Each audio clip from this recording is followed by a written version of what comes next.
തവക്കുലിന്റെ ഉദാഹരണമാണ്.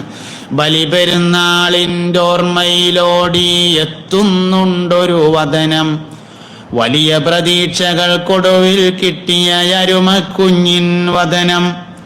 മാതാവിൻ വിരിമാറിൽ നിന്നുമടർന്നു മിനാത്തന്മാരിൽ, മതിയൊളി കൊക്കും പുഞ്ചിരി തൂകി ബലിയാടായി പൂമോൻ.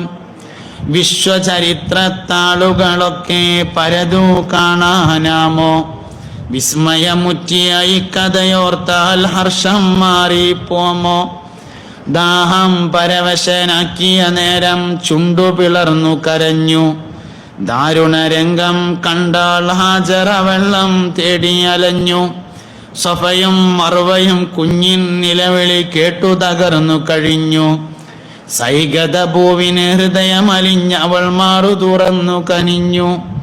ഇസ്മായിലിൻ ദാഹം തീർക്കാൻ അന്നുറ പൊട്ടിയ സംസം, ഇന്നും ഇബ്രാഹിം തൻ മക്കളെ നൊമ്പരം മാറ്റും തീർത്ഥം. മുസ്തഫായ നബി സല്ലല്ലാഹു അലൈഹി വസല്ലം തങ്ങളെ സംസമിനെ കുറിച്ച് പറഞ്ഞിട്ടുണ്ട്. മാഉ സംസമിൻ ലിമാ ശുരിബ ലഹു, സംസം വെള്ളം എന്തിനു കുടിച്ചോ അതിനെല്ലാം പറ്റുന്നതാകുന്നു. സംസം വെള്ളം എന്തിനു കുടിച്ചോ അതിനൊക്കെ പറ്റുമെന്ന് ഹബീബുനാ റസൂലുള്ളാഹി. എന്താ അതിന്റെ പിന്നിലെ രഹസ്യം? തവക്കുലാണ്.